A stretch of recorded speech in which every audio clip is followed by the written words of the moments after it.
6 p.m. I'll call the meeting to order, and the first item of business is adoption of the agenda. Do I have a mover? Moved by Stewart, seconded by Grigg, that the agenda be adopted as printed and circulated. Is there any discussion? All those in favor? Opposed? That is carried. And having adopted the agenda, are there any declarations of pecuniary interest and the general nature thereof? Not seeing any. Minutes of the arising of the minutes and business arising of the minutes. Do I have a mover?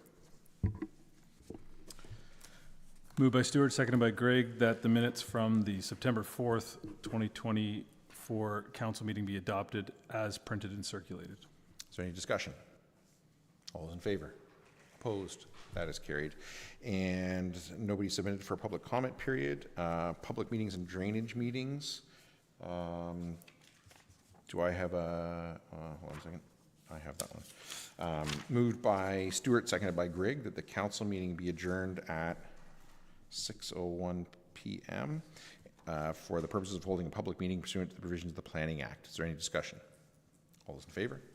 Opposed? That is carried. And Spencer, I will turn it over to you for minor variance application A09-24. Thank you. Good evening to the committee and staff. The application for minor variance before the committee tonight seeks relief from section 5.1 of the township's zoning bylaw, which speaks to regulations for accessory uses.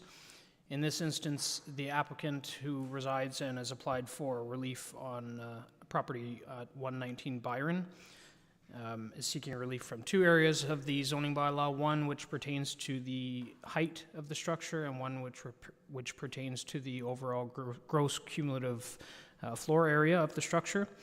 Currently, what's being proposed is a prefab building, which the applicant has indicated through the drawings submitted to the township chief building official will have a height which just exceeds what's required by the zoning bylaw, so it's 4.2 meters in height rather than the required 4 meters. And similarly, the gross floor area of the structure is just over the 100 square meters, which the township sets as the maximum at 105 square meters. As a result of the circulation, there were no comments received from neighboring residents. There were no comments received from agencies or otherwise to indicate any objection to the application. Staff do feel that the application meets all of the 4 tests of a minor variance, and we are recommending it be approved tonight. I'm happy to answer any questions committee may have. Thank you. Questions from the committee for the planner? Is the applicant here either in person or online to speak to their application? Are there any members of the public either here in person or virtually who wish to speak to the application?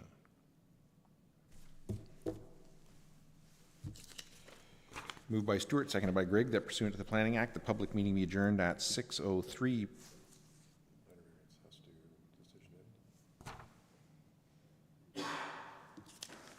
Oh yeah, thank you. Thank you. Moved by Stewart, seconded by Grigg, that the Township of Zorra Committee of Adjustment approve application A09-24 submitted by David Janssens for lands described as Plan 373, Lot 7, Thamesford, and municipally known as 119 Byron Street in the Township of Zorra as it relates to 1. Relief from Section 5.1, Table 5.1.1.3, Regulations for Accessory Uses. I, to increase the maximum permitted height for an accessory structure from 4.0 meters, 13.1 feet, to 4.2 meters, 13.8 feet. And II, to increase the maximum permitted cumulative gross floor area for accessory structures from 100 square meters, 1,076 square feet, to 105 square meters, 1,125 square feet, not exceeding 11.5% total lot coverage, to facilitate the construction of a structure accessory to a residential use on a property zoned residential type 1 zone R1 in the Township of Zorra, subject to the following condition. I, that the construction of the proposed residential accessory building detached garage be established in the general location as illustrated on Plate 3 of Report 2024-295 to the satisfaction of the Township of Zorra Building Department. Is there any discussion? All those in favor? Opposed? That is carried. So the idea of the councillors reading this out was that I wasn't going to have to read these really long ones, but I noticed you skated on that somehow. Moved by Stewart, seconded by Grigg, that pursuant to the Planning Act, the public meeting be adjourned at 6:05 p.m. and the regular meeting of council be called back to order. Is there any discussion? All those in favor? Opposed? That is carried. Oh.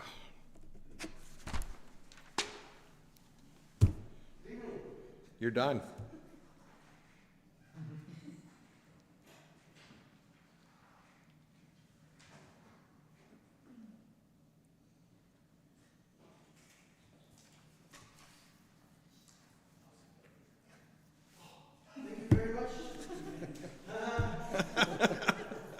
Happy to help.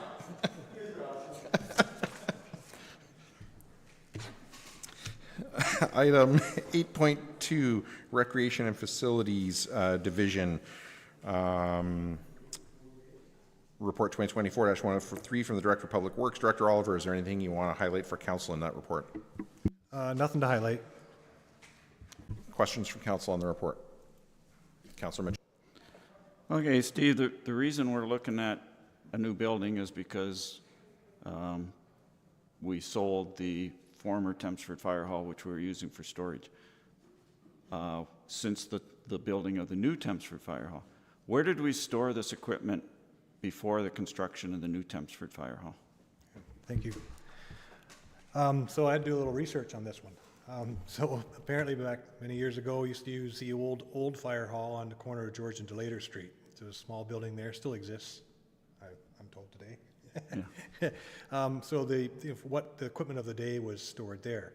When the new fire hall was built on Dundas Street, and the Recreation Department was able to use the old fire hall on Allen Street, they moved their equipment there, and since there they acquired some much needed equipment, a couple a dump trailer, a tandem trailer, compact tractor, some lawnmowers, and such equipment for the department. Once Allen Street Fire Hall was sold, we utilized some of the buildings that were vacant from the Cold Springs property here for probably 3-4 years, and then since that building came out of being able to use for that, we've been storing stuff at the office shed behind, and some at the ZMF, so here and there. So we've sold ourselves out of our storage areas. Now, I remember when this issue first came up, with the suggestion was that we rent a storage shed in Thamesford, and I believe the cost was $15,000 or $20,000 a year. Did we actually? You said we didn't do that, but No. But what costs have been involved in the arrangements we've been using?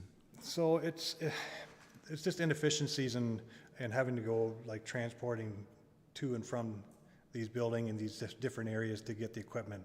It involves a lot of staff time and wear and tear on equipment, and we know when we used to use the old fire hall on Allen Street, Public Works would also use it for keeping the sidewalk plow tractor in there as well, which is very convenient because the staff would go right directly to that building and report to there, and then go right out and start plowing sidewalks, which was really convenient, saved much time, and provided a quick service.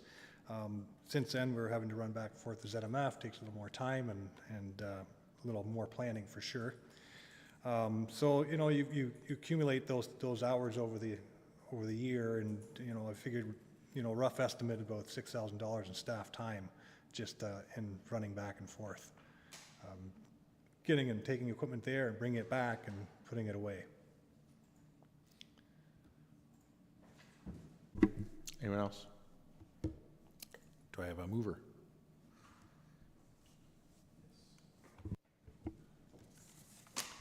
Moved by Stewart, seconded by Greg, that council approve the proposed location for a new storage building at the Thamesford District Recreation Center as outlined in Council Report 2024-103.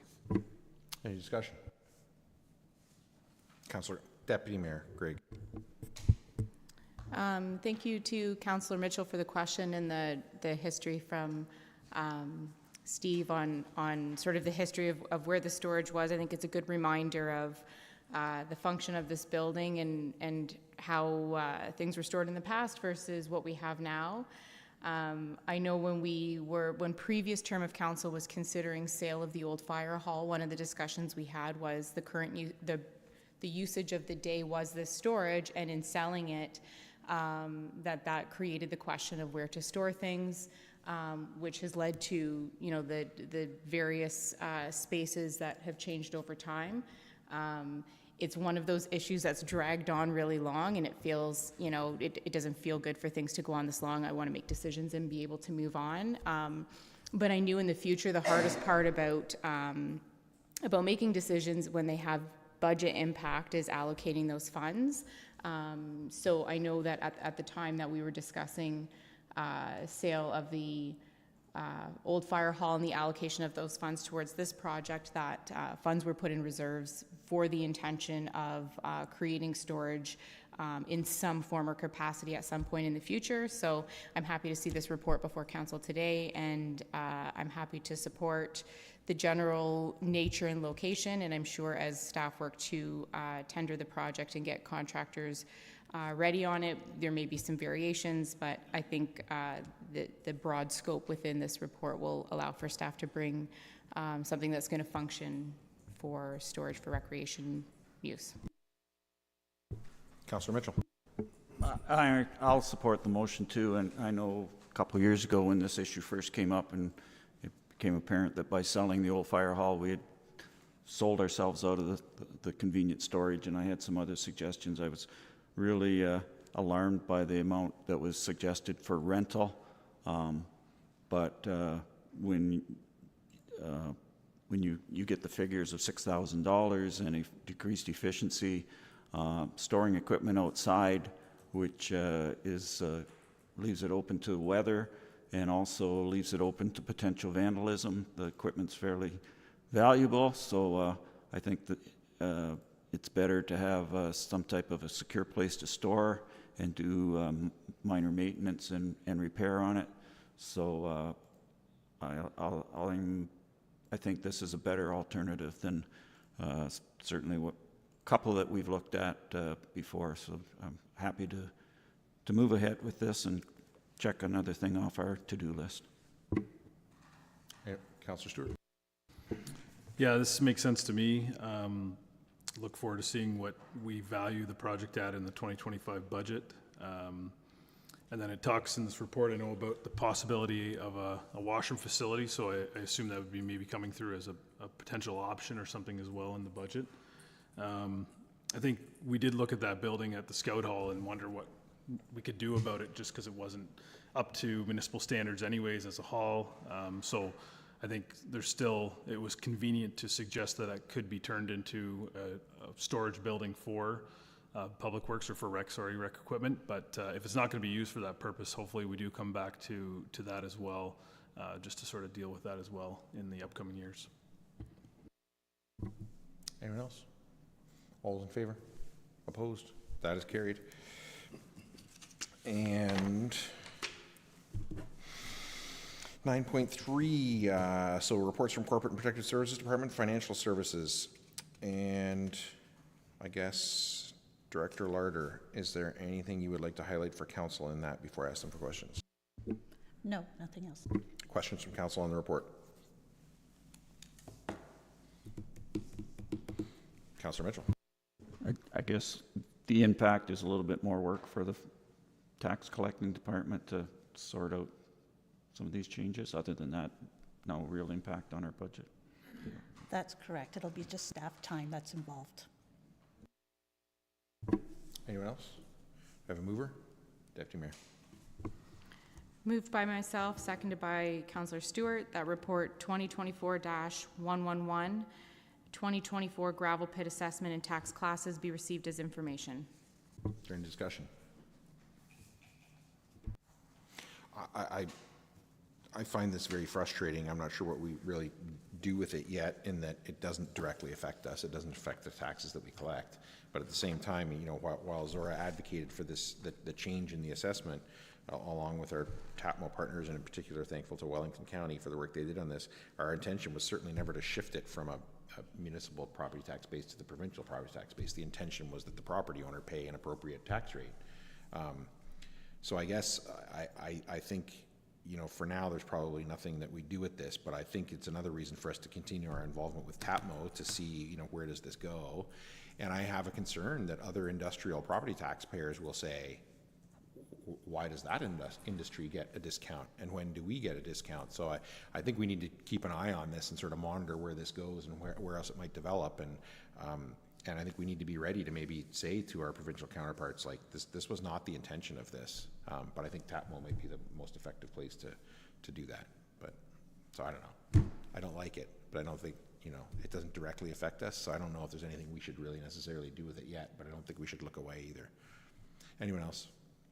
All those in favor? Opposed? That is carried.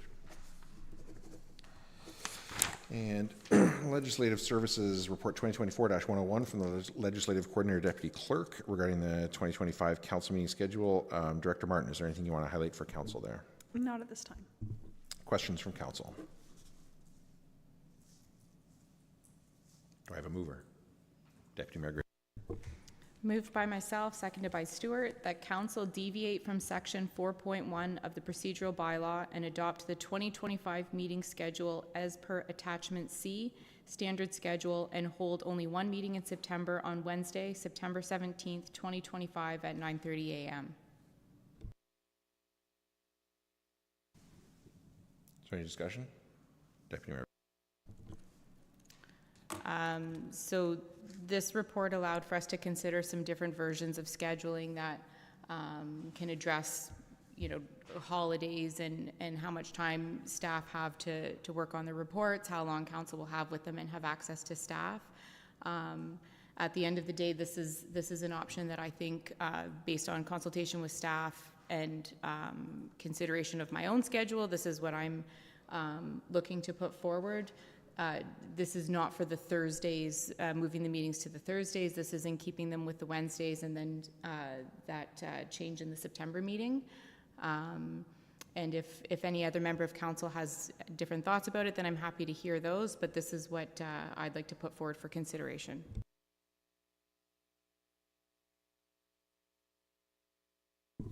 Councillor Mitchell. So what I'm hearing is that this is a kind of a combination of the two options that were presented, that we're not moving any meetings to Thursday, but we are eliminating the September meeting. I'm glad that we're not moving any to Thursday. I didn't see the advantage of that. Back in 2019, we did move council meetings from Tuesday to Wednesday, so we would have that at least one day where there was a long weekend, so that staff and council could have that back and forth and get our questions answered and whatnot. And I think that is sufficient for all of us. I know I have a short attention span, but I do bulk of my prep work on agendas on Saturday and Sunday, and then I get my questions answered usually on a Tuesday, and then I'm good to go on Wednesday. By the time Thursday comes along, I'm ready to move on. I just thought, so I'm glad to see that. I'm not overly thrilled about eliminating the September meeting, because that would make 3 months in a row where we only have one meeting. And I did a little research, and the last 6 September meetings, the first meeting of the month ran 2 hours and 48 minutes, excluding lunch. And the second meetings was 1 hour and 41 minutes for 4.5 hours if we combine them. And I'm also, and to me, I prefer a bit of a shorter meeting. I think we have better debate and better decision making when the meetings don't drag out. And I know the June meeting this year was an exception, but that meeting, we only had one in June. And that meeting had some big reports. We had, there was a 770-page agenda, 4 delegations, and we had major reports on the asset management plan, the development charges plan, police service board appointment, the Embro Public Works Yard. And I know I personally, I would have loved to dig into that asset management plan a lot deeper than we did, but because we had so much to talk about, I felt we kind of skimmed over it. And I know that was a bit of an exception, but there's also, by eliminating that other meeting, there could be impact on planning applications. They could be delayed by a couple of weeks, and that may not have a big impact unless we're dealing something that also has to go to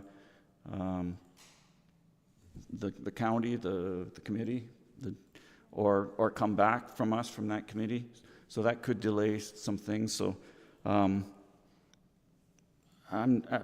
happy with the one change to the suggestion, but I'll throw it out there to the rest of council and see how they feel about eliminating that meeting in September. Personally, I would like to see it stay. Anyone else? Councillor Stewart. Yeah, I had the same initial reaction as Councillor Mitchell. I think strictly eliminating that first meeting in September, especially after 2 months of only one meeting, to me, I wouldn't want someone waiting unnecessarily long, say for an application if it was. I know that the report speaks to, well, if there's an opportunity or a need, council can schedule another meeting if needed. I guess what I would wonder out of that is, how urgent could a minor variance be, let's say, or something like that. Then we're not going to know about that minor variance necessarily, because we're not taking the application until it gets forwarded out to us in the meeting. So I guess it's on council to be able to add another meeting back in if it's necessary, but at the same time, now that I'm thinking about it, we won't have the opportunity to know whether that meeting's required for someone in the public. If there's another issue that we're aware of, then maybe we can collectively agree on adding one. But I would wonder how we even facilitate knowing whether that extra meeting's required or not. So that's maybe a question to staff. I'm not sure.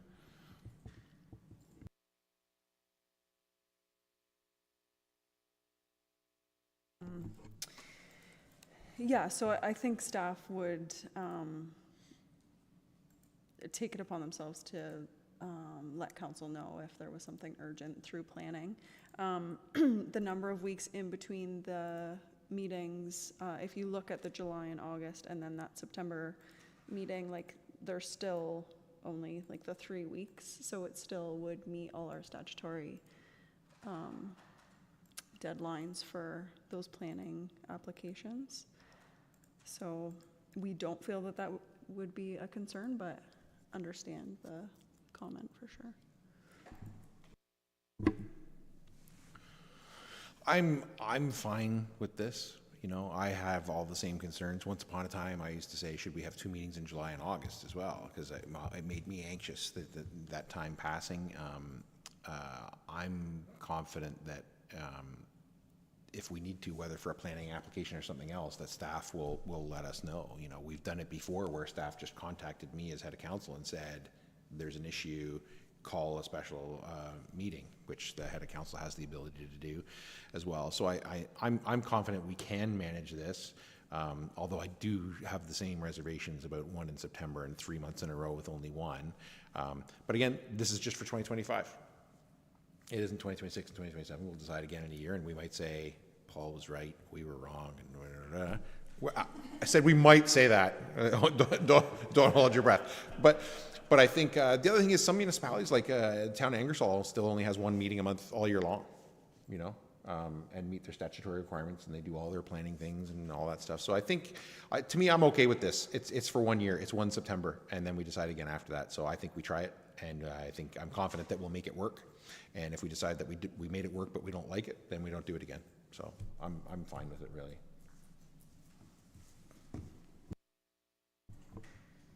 Just briefly, that was sort of where I was sitting with it, was this isn't, policy change where it's, yes, you can amend policy again, but this is setting the schedule for the year. So my perspective on it was really taking the recommendation of staff on what they thought could really work, trying it out for a year, and we do have that option of adding the added meeting if staff are seeing things coming up where we might need it, that those discussions will happen ahead of time. And if it causes issues, then we'll consider that for 2026. I think there hasn't really been many consecutive years that we haven't made changes to our schedule because of all sorts of different things. going from Tuesday meetings to Wednesday meetings, 9 till 9:30. March break, we stopped doing meetings because the nature of counselors, and I think the intention is that staff are able to do their jobs well supported, counselors are able to do their jobs well supported, and we're providing a good service level to the public. And while I don't disagree at all with Councillor Mitchell, I really look at this as sort of 6 of one, half a dozen of another. And you know, the motion on the table being the recommendation of staff, I will be voting in favor of that. But if it fails, I won't lose any sleep over that. Councillor Mitchell. Yeah, I'll support the motion. One question no one came up was March break. This does avoid March break? It does, yep, March break is the week of the. The week of the 10th? Yep. Okay, I figured you would, since I don't have kids, I don't worry about March break, so, but I know you do. No, that was my concern. I threw it out there. We had the discussion, and as the mayor says, if it doesn't work, we go back the next time. These schedules are never cast in stone. I'll support the motion. Yeah, and I should have said too, I could absolutely imagine a scenario where in July or August, you know, staff will realize, whoa, there's a pile of stuff coming. Actually, we're going to recommend to you in July or August that you add back in that September meeting. So I think this is quite manageable if we do it wrong. So I think there's a pretty low risk here. All those in favor? Opposed? That is carried.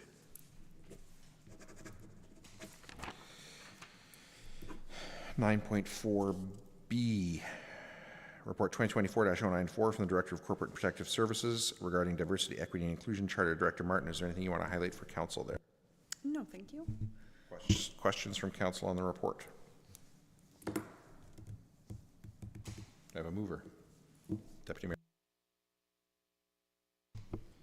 Moved by myself, seconded by Stewart, that report 2024-094 from the Director of Corporate and Protective Services be received and filed for information purposes only. Is there any discussion? Deputy Mayor Gray. Just really brief, this was a really helpful report, and I think some of the challenge of the discussion when the delegation was made was sort of envisioning what this was going to look like and what impacts it would have on our, you know, functional roles here in Zorra. So I think the reference back to the Safe and Well documents was really helpful for some background and context, and then really it's those action items in the base of the report that I think is incredibly helpful for us as council, but also for members of the public who are unsure around what this work actually looks like and will mean for the community. Any other discussion? Yeah, I was very happy to see this because I think a lot of the experience that I had in my other role as chair of the Safe and Well Oxford Committee with other municipalities was exactly that, anxiety over what exactly are we going to have to do. And when you read this report, it's clear that a bunch of it we're already doing or is in process, and staff have a plan to do. And I think it's a great example of where, you know, you have one of those sort of paradigm shifts of a thing that we never did and getting over that sort of hump of change to it being a thing that we do. And this report from staff makes it clear that, you know, we have a plan to now do the things. So very happy to see this come forward and start turning some of it into action. Any other discussion? All those in favor? Opposed? That is carried. And 9.4C, Report 2024-112 from the Chief Administrative Officer regarding long-term revitalization of Thamesford District Recreation Centre property. CAO McLeod, is there anything you'd like to highlight for Council before I ask them for questions? Just a reasoning for bringing this report forward at this time. We have heard some discussion from members of Council and the public regarding this matter, and right now the recreation staff are at maximum capacity, so we don't have the resources in-house to deal with this at this present time. So that's what made us look at the building condition report, and then we quickly realized that this building is actually in decent shape for the foreseeable future, and there's no real pressing need to move ahead with anything at this time. The financial planning that will be necessary for a project of this nature will take a period of time before we can be in a position to afford this. So by delaying even looking at this project till 2028, clearing debenture room, that will provide the township with the resources to be able to start putting money aside for the project, as well as building in that capacity to make future debenture payments on what could be between $15 and $20 million debenture. Questions from council? Do I have a mover? Deputy Mayor Grigg. Moved by myself, seconded by Stuart, that report 2024-112 from the Chief Administrative Officer be received and filed for information purposes. Any discussion? Deputy Mayor Grigg.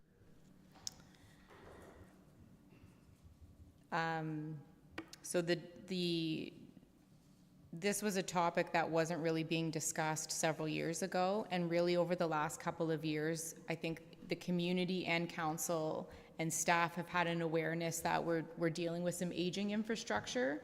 And so I thank staff for bringing this report forward, because I think what we're needing is some structure around what we can anticipate in terms of what that process could look like, what affordability could look like, and timeline for assessment and decision making on what the scope and location of the project is going to be.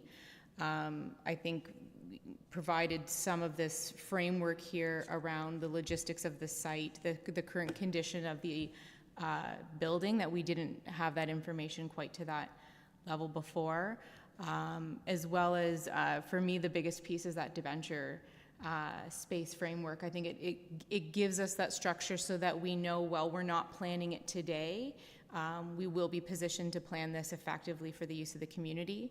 I think I've seen some communities really struggle in these processes. These are really big and important projects, and some of where they struggle is by not getting their timeline right in terms of when they're making the decisions on what that project could look like, and when they're able to actually execute them, when they're engaging with the community, and when the funding capacity could be there. Of course, grant programming is a struggle, because when we rely on large sums of funds from other levels of government to help us achieve these things for our community, the planning piece, you can't plan on those funds. You either get them or don't get them. But what I like in this report is that awareness of that debenture space that's going to free up, that debt load capacity that we're working with currently versus into the future. And this gives me some calm around this topic, and knowing that we will be well positioned to move this forward at the right time for Zorra. Anyone else? Councillor Mitchell. Yeah, I agree agree with what Katie said, and I certainly agree with what was in the report and the comments from Don. Given the size, the cost that this project would eventually be, I think the report was, with contingency, $24 million to replace the arena or the community center, and also the kind of rumors that have been floating around for a number of years that the Thamesford Arena needs to be replaced at some point. So I think it's a great idea to get this type of report done, and what I saw was a lot of good news. As Don said, there's no real urgency to replace that facility right now. The report that's included here looked at 52 components, and there was 0 were critical or poor. 6 were fair, but they were in the high end of fair. They were above the 50 assessment points. 21 good, and 25 excellent. And I just wish that the reports we get on our roads, culverts, and bridges is going to have similar results, and I don't think they will. So it speaks well to the work that staff has done over the years, and the work that councils have done to free up the funds to keep a building that's over 50 years old in pretty good shape. The suggested timeline is about 3 years because of the decrease in debenture payments from about $1 million to $480,000.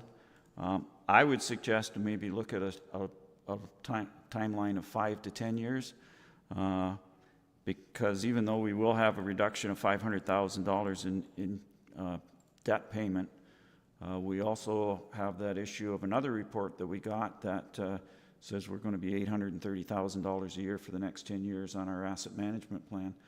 So it may be a good idea to look at putting some funds into that, as opposed to going directly into another big capital project as soon as we free up some debt.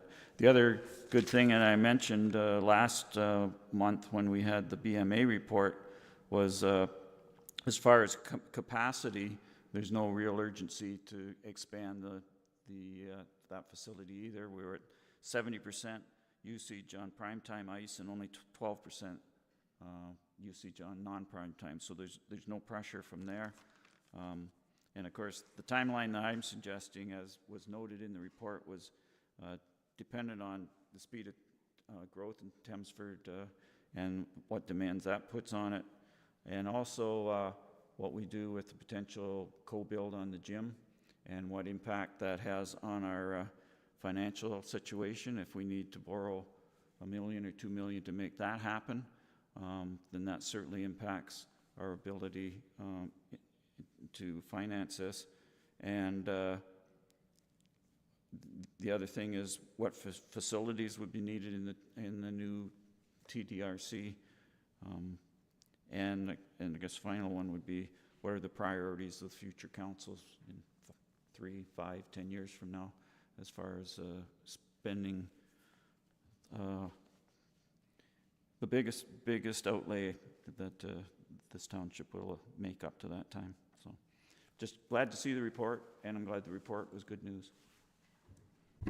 Anyone else? You read this already because I have it, right? Okay. All those in favor?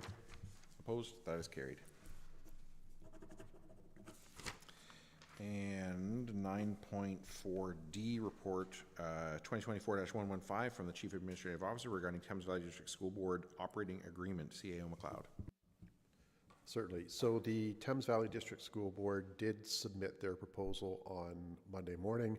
There was a signed copy of this. We took it upon ourselves to help their application, that staff signed it. With the board knowing full well there could be amendments should council propose any. So the board was not happy with that, but they were content that there may be some amendments coming forward depending on council's comments tonight. Questions from council? Councilor Mitchell. Don, in the report from last month, there was a site drawing included in there, and it indicated there was an orange gym and then a blue gym, which was the same color as the rest of the school. So that's the demarcation of, there will be actually 2 gyms, because it's meant or it's the way it's set out in the scheduling here as the municipal gym and the school gym, and there'll be some back and forth when we get to use the school gym and when they get to use the municipal gym. So I just want to clarify that's the setup. Sure. So the gym will be one big open space, but there will be some dividing wall between that can be pulled across. It will be likely something a little more than a curtain. I think our staff are looking for something a little more rigid so that sound won't be carrying across, and also if our residents are playing pickleball, the balls are not going to fly through the screening. So it will be one big room with a full dividing wall. Okay. And the other question was on that same drawing, there was a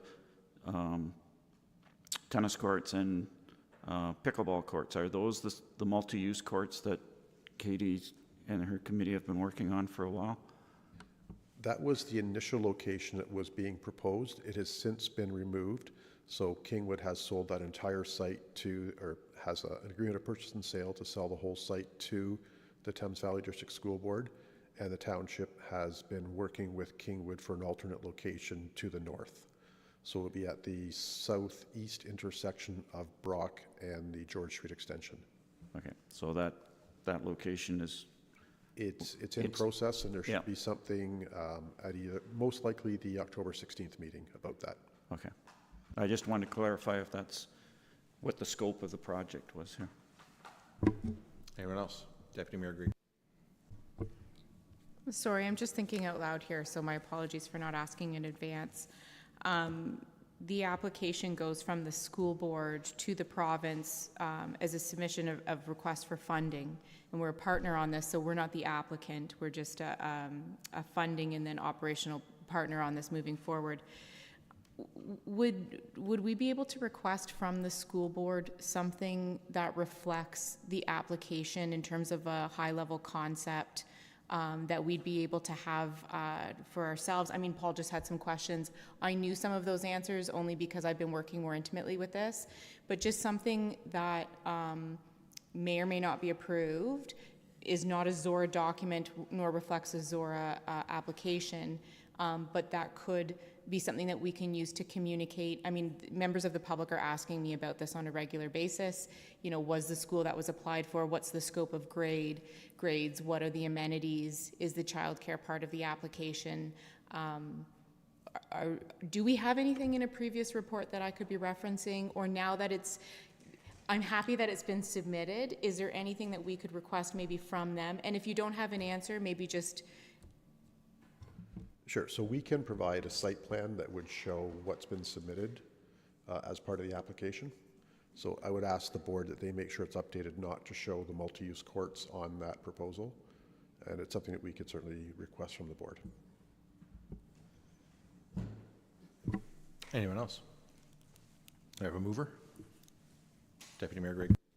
Moved by myself, seconded by Councillor Stewart, that Council approve an operating agreement with the Thames Valley District School Board for co-build project for a proposed public elementary school in Thamesford, and that staff be directed to prepare a finalized agreement for the October 2nd, 2024 Council meeting. Is there any discussion? Councillor Mitchell. I support the motion. I'm intrigued by this whole concept, but there are 4 things that have been floating around in the back of my mind since this came forward, and I guess they come in a form of questions. And the first one is, do we need a gym in Thamesford? The BMA report identified the usage of ice time in the pool, but didn't really identify how much the community center is being used, that hall where they do the pickleball and whatnot. Is that booked solid, or is it empty most of the time? And also, is there a demand for sports that we can accommodate that need a gymnasium, basketball, volleyball, racquetball? Is there a real need for a gymnasium? My second question is, can we afford a gymnasium? What's the impact on our capital budget and our debt load? I don't think we're maxed out, but we're at a point where I don't think any of us are real comfortable taking on a whole lot more debt. So could we finance this for those 3 years till our debt payments come down in 2028 through using reserves or grants or some other way, do it without having to increase taxes during that period?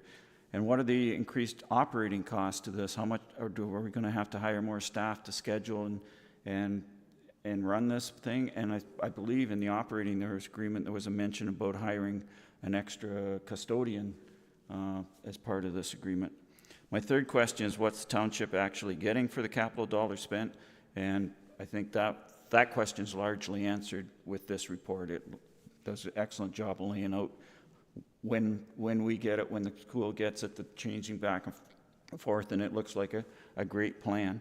And my fourth question is, are we getting carried away with our enthusiasm for innovation? Over the last 5 to 10 years, Zorra Township has done some really innovative stuff. The Maple Leaf land transition, the 4-day work week, state-of-art ZMF, including the daycare with our new ZMC facility. And they're all cutting-edge things that nobody or very few other municipalities have done, especially municipalities of our size. And they've all had some hiccups, but they've all turned out really good. But are we pursuing this because we want to be the first one to do it, or because it's the right thing to do? And I don't know the answer to that, but I think it's important that that is expressed out there. So I just wanted to, but overall, I'm in support of the motion to proceed with the operating agreement. Any other discussion? All those in favor? Opposed? That is carried.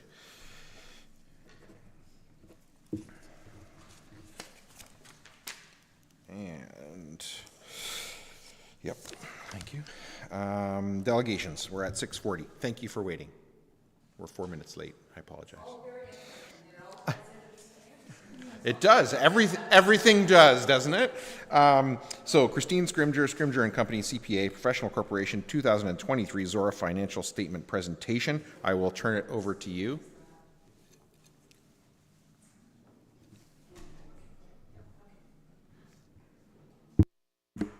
Perfect. All right. I just first want to start off with congratulating you on this building. It's very nice of you to build this for the auditors to work in over the last few months, so we appreciate it for sure. It's a beautiful building, so congratulations on that.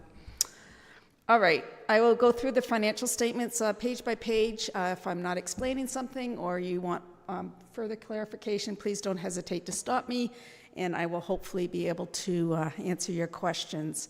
I do want to sort of just give you a high level before we get into them, because I know it's been as was discussed in these other projects as you're discussing them, it has been a very significant year.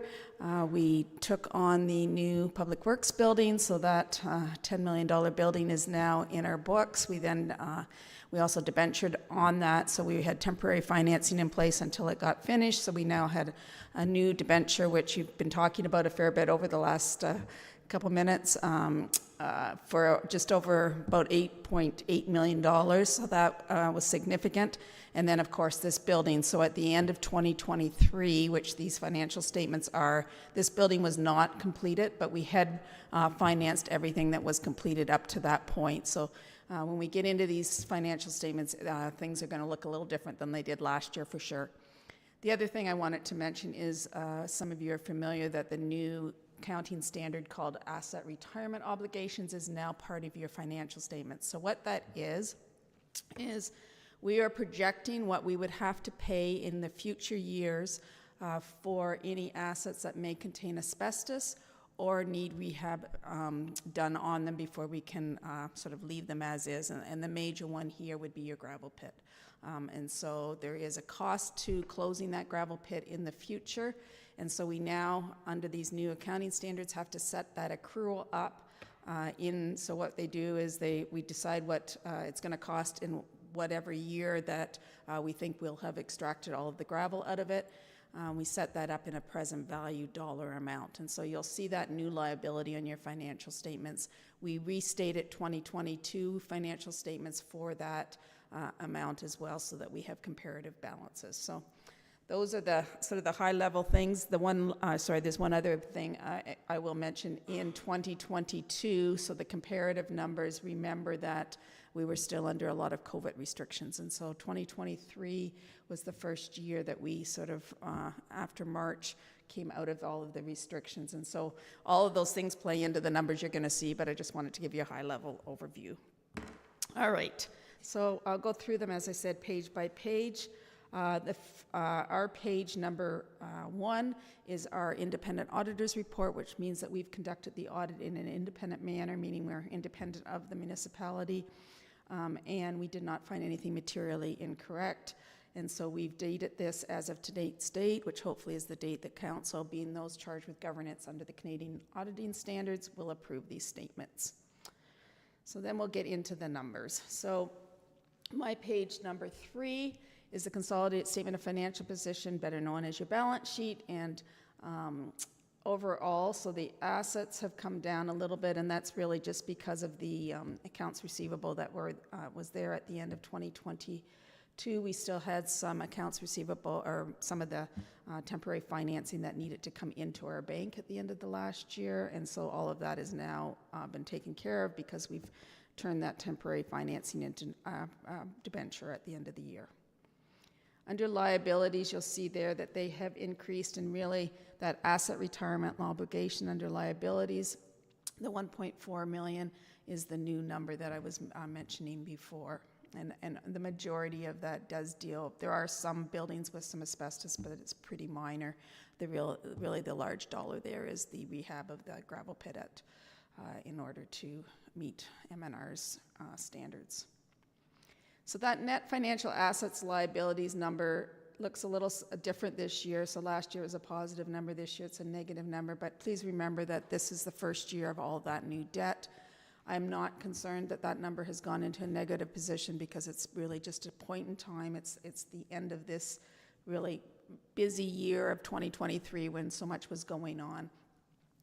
And so that does not give me concern as your auditor, given the facts of the situation, because if you look at the net long-term liabilities, it's gone up $8 million versus the $7.1 million of temporary financing last year. So, and we are still paying off, as was mentioned previously in what you were talking about. We are making payments. We made about $800,000 in 2023, and that will rise to about $1 million in 2024 when we make the full year payment on the new debt. Everything below that line are the assets you have in place, and as you can see, tangible capital assets have increased significantly. So at the end of 2022, the Public Works Building was in WIP, capital work in progress. It's moved over and now is being capitalized, and what's left in capital work in progress at the end of 2023 is the majority of that is this building that we're in now. So coming down at the end of the year to a significantly larger, over 10% increase in your accumulated surplus. So we went from just over 50 million to now 56 million this year. Any questions at all on that statement? All right, we'll move on. So the next statement is your consolidated statement of operations and accumulated surplus, 3 columns. So the budget for 2023, the actual for 2023, and then the actual for 2022. You'll note under actual 2022, there's a note 2 reference on all the statements, and that's just because we restated 2022's numbers for that asset retirement obligation impact, and so that's why that is there. So if you compare the numbers in the 2022 column to last year's financial statements, they will be different, and the difference is explained in note number 2. So overall revenue, about $1 million increase. A couple reasons for that. One is the interest rate. So if you remember, 2022 interest rates were hovering around 1%, and clearly the 2023's went up significantly, and so the investment income line there is significantly higher. And the other area is under user charges, and that's really just your building permits that were issued in 2023. Again, if you remember at the beginning of 2023, building was a little slower than what we thought, and then it has definitely picked up by the end of 2023, and again, you can see it just around this building. So those are the 2 main areas of increase over budget. Under expenditures, so I remind council that the actual expenditures includes amortization. The budgeted expenditures does not. And your amortization is 1.7 million approximately, and so if you take the difference between what your budget is and what your actual is, it's almost bang on that. So that I want to assure you that you didn't overspend by that amount, that it's the amortization cost that's in your expenditures. Everything below that, I'm sorry, I just wanted to comment on that excess of revenue over expenditure. So that's really where you're at on a cash flow basis with regards to your paying your expenditures and your amortization from the dollars you raised. And as you can see, that's still, I mentioned on the previous statement, I'm not concerned about that credit on the other liabilities, and this is really the reason why, is because you're still covering your operating expenses plus amortization to the tune of 2.1 million, and then that then moves over to your reserves at the end of the year. The other items below are all items that are capital in nature or regarding your earth investment, and so items that do not stay consistent year to year, and so that's why we bring them out and pull them down below so that you can get a clear comparison between operating and what is other in these financial statements. The gain loss on disposal of capital asset number last year, I'll remind you that that was the final truing up of the Maple Leaf project. So we moved that over to reserves, and now we've pulled it back out in order to finance this building up to the point of December 31st, 2023. And then there's the adjustment in 2022, as you can see, making the adjustment to get to the new number for the asset retirement. Any questions on that statement at all? No? Okay. I'll keep going. I don't have a lot to say about these other statements. So there's a consolidated statement of cash flow. So this just shows you increases and decreases of non-cash items. You'll see the amortization number, the second number down, which I've been talking about, with 1.7 million, so that's just a confirmation of that. And then the acquisition of tangible capital assets, net of the change in capital work in progress, is about $10 million, which again is the Public Works building. I know you call it something else, but that's how I refer to it. And then we see under financing activities, we got rid of the temporary financing, but we also took on the new debt. And the $800,000 difference there is basically your payments this year.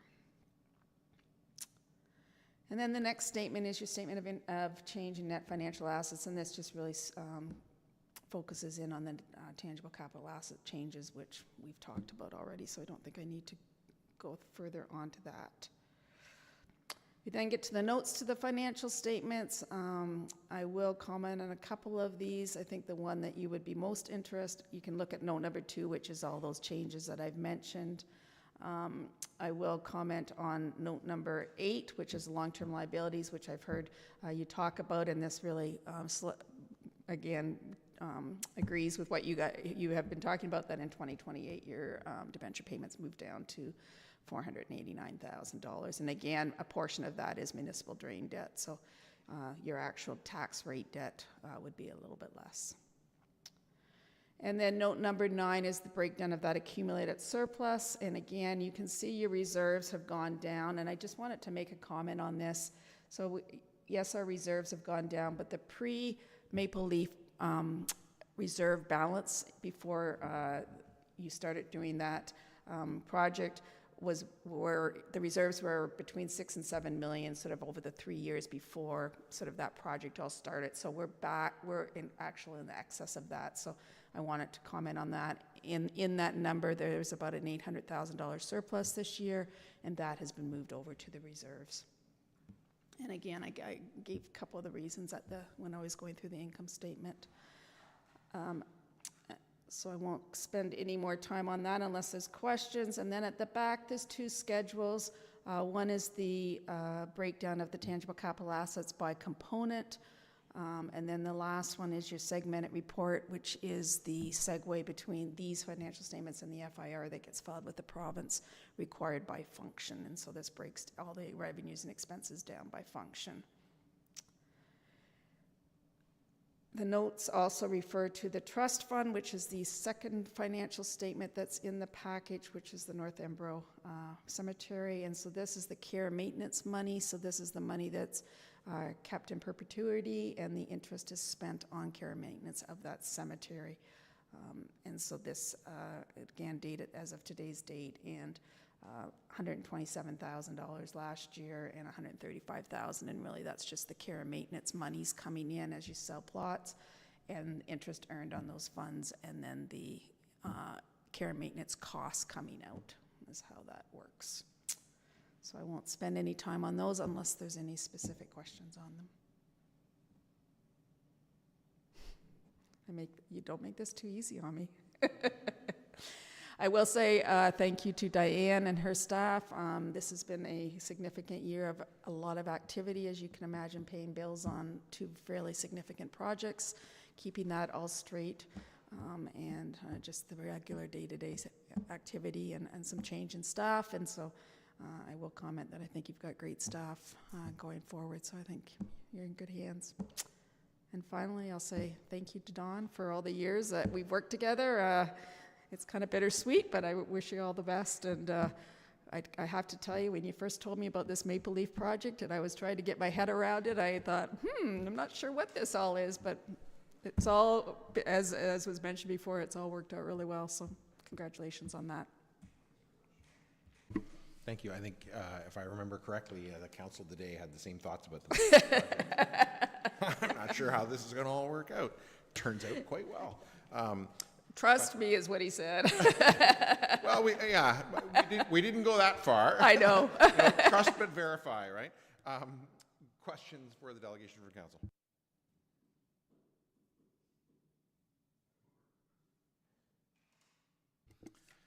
Moved by Stuart, seconded by Greg, that council approve the draft 2023 audited financial statements as presented by the Township Auditor, Christine Scrimgeour and Company, CPA Professional Corporation.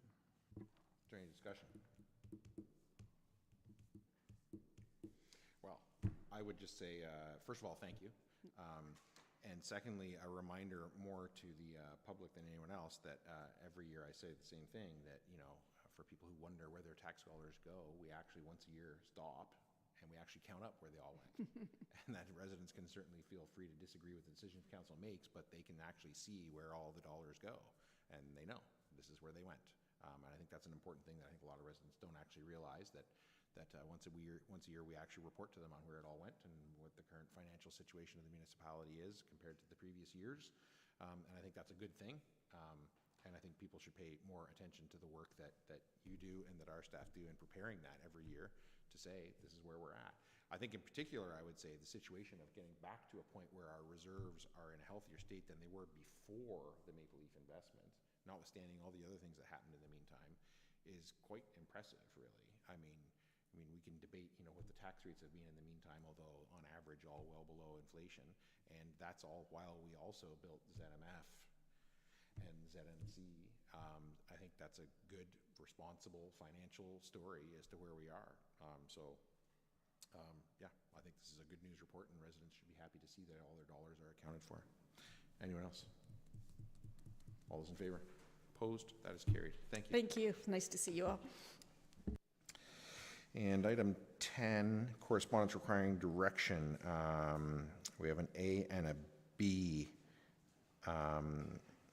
Do we have a motion for 10A separately from B? Yeah. So Deputy Mayor Grigg?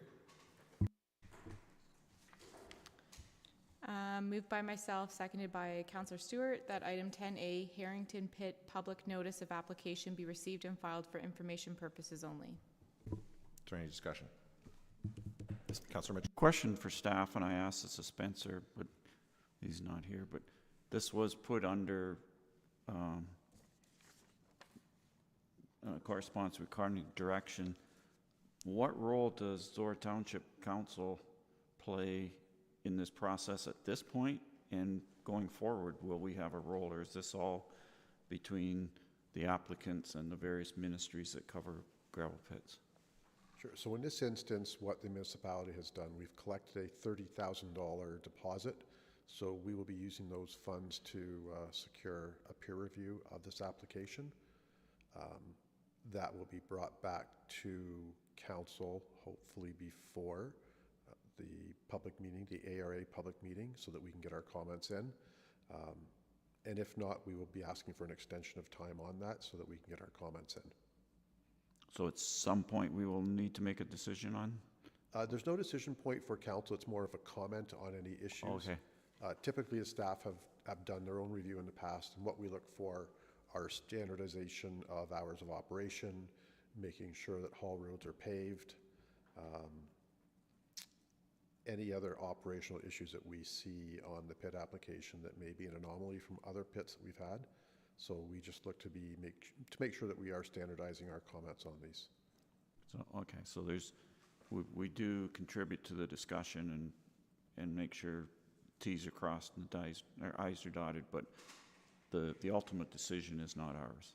Correct. We're just a commenting agency, just like others would be on the township's zoning process. Okay, thank you. So the zone change will still come before council.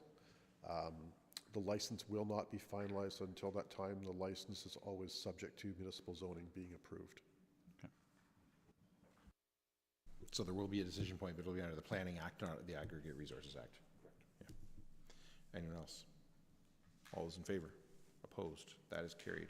And item 10B, correspondence from Patricia Marshal-DeSutter, Ikidowan, OgichiDaa, Kwe, Isan Director, Every Child Matters Flag Municipal Lights Request. Do I have a mover? Deputy Mayor Grigg.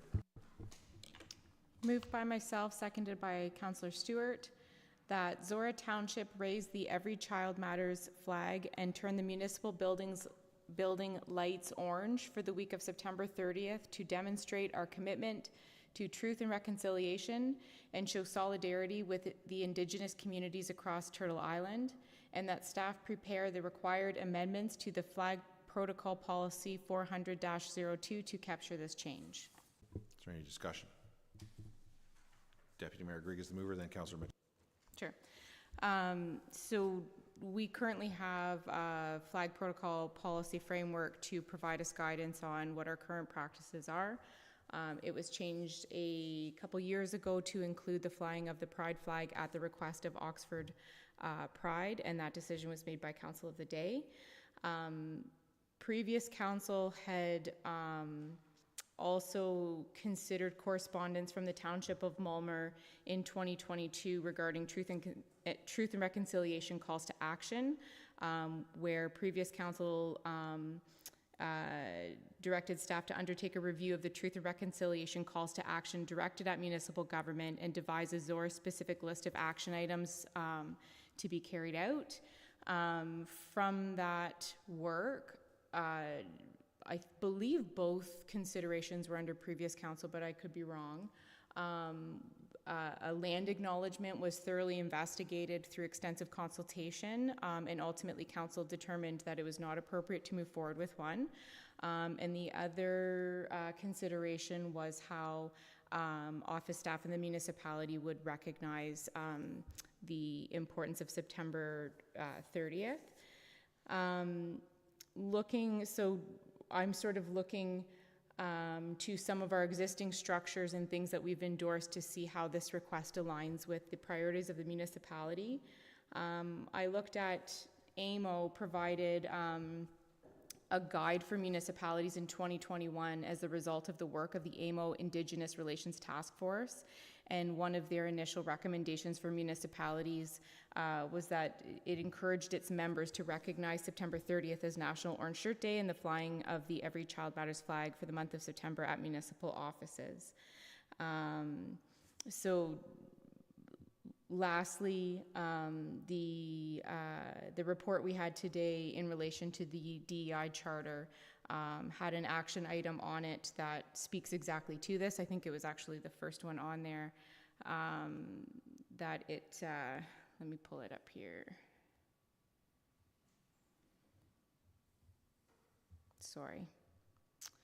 Consider the use of community flagpole to participate in flag raising ceremonies, National Day for Truth and Reconciliation, Pride flag, and the role is detailed as community partners, and then the action is to put the policy in place that speaks to which flags we're flying. So I think the current policy we have reflects the way that community partners engaged with us historically, which was Oxford Pride. This request from Patricia Marshall on behalf of ESON is now encouraging us to do the same in relation to September 30th. So I'm happy to put forward this for us to do this here in Zorra. I know I've had residents ask me in the past, if you do one, how do you determine how not to do another, or what we do or don't do? And I think looking to our role as a municipality in relation to the Truth and Reconciliation Commission, I think this is absolutely our responsibility within our purview and aligns with the work of the Safe and Well plan. And the only last thing that I'd like to say is a thank you to ESON for undertaking this advocacy across the county. I think the intention of the calls to action is that it is our turn to take action and respond to the atrocities of our history. And it is uncomfortable to me that the burden is still carried primarily by Indigenous residents who have to advocate. Having said that, I think we have all undertaken a commitment to learning and growing from this. And so I think the ability for ESON to help facilitate some of that learning, healing, and growing for us across the county has been really helpful. So I appreciate the letter, the request, the patience, and the education. Councillor Mitchell. Yeah, I'm going to be consistent with the position that I took when the pride flag issue was brought up a year and a half ago, I believe it was, that I do not support this request. And that's based on the belief that I think the only flags that should be flown on our township property are the Canadian, the Ontario, and the Zorra flag. And that's based on my belief that the role of municipal government is to provide infrastructure and service to the residents. It's not to advocate on social issues. And I realize that's not the politically correct position. and it's not the majority position of this council.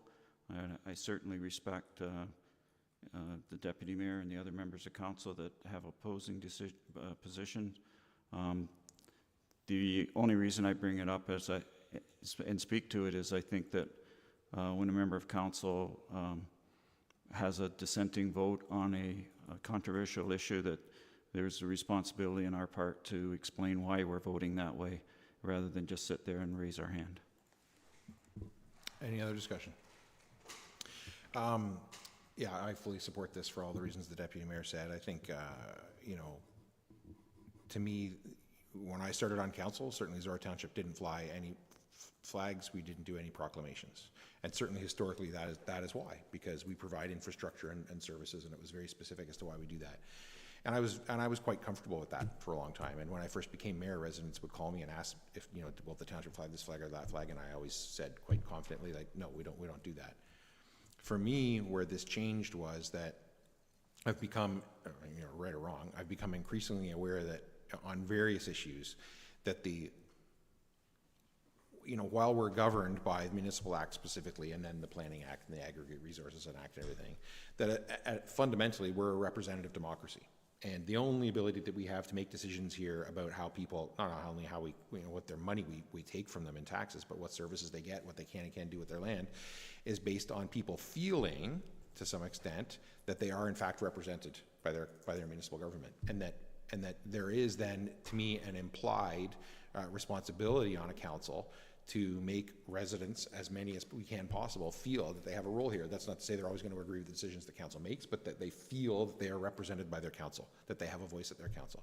So when I think there are residents who tell us that they don't feel represented, but yet we collect their taxes and determine their services, I think if we can do something as modest as some lights or a flag, that really makes people feel like they are recognized, they are seen by their council, that speaks to our sort of authority, you know, as a representative democracy to actually make those decisions on their behalf. So I think it's a really modest ask that at the same time, as the deputy mayor said, has tremendous meaning for a lot of people. So I'm very happy to vote in favor of this, and we'll be looking forward to the lights going on the 30th if we decide to do that. Any other discussion? All those in favor? Opposed? That is carried. And let me just straighten a couple things out here first.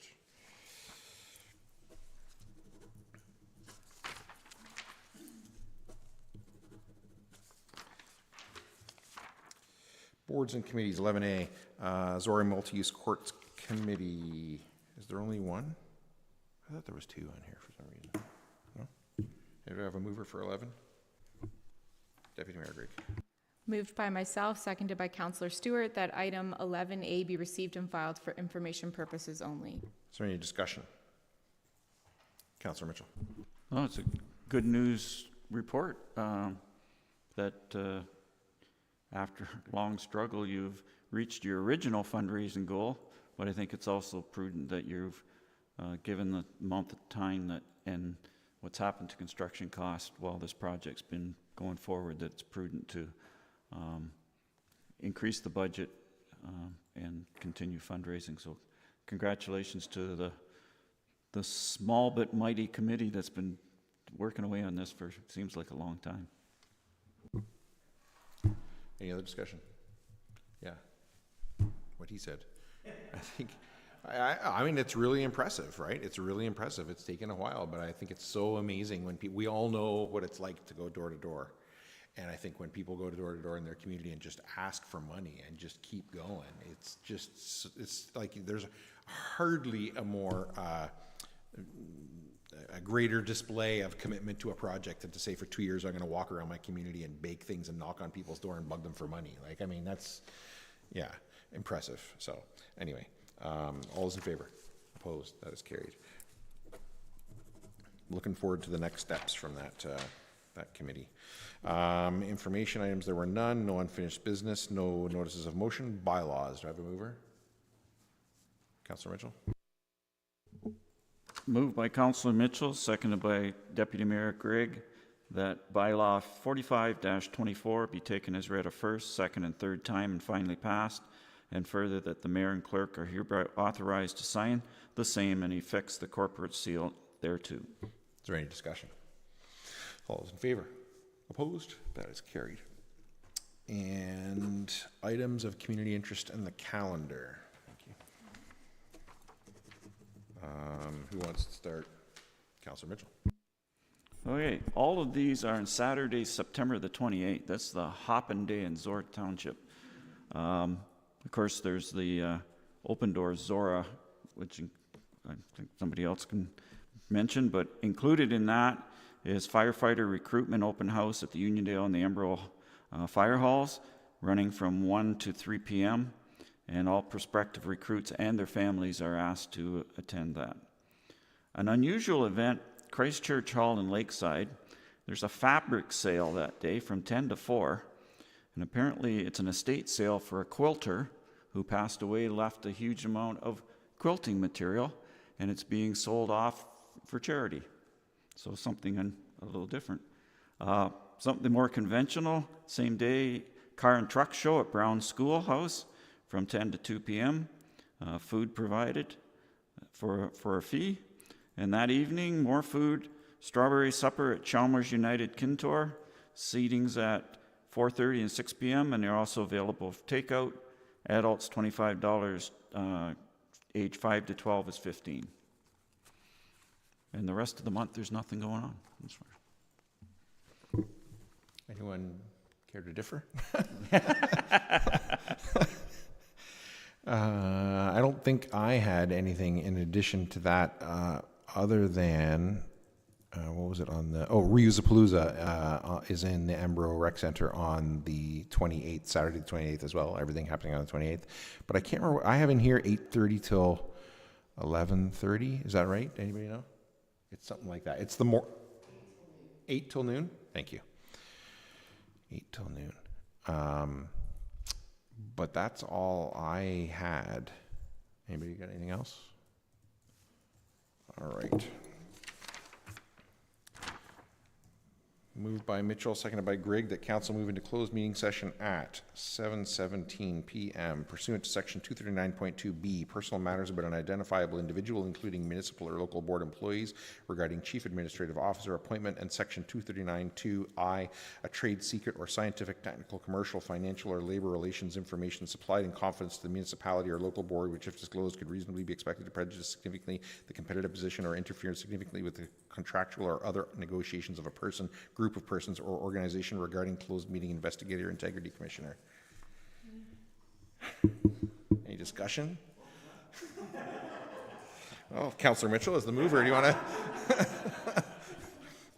All those in favor? Opposed? That is carried.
So we're back from closed. Councillor Mitchell.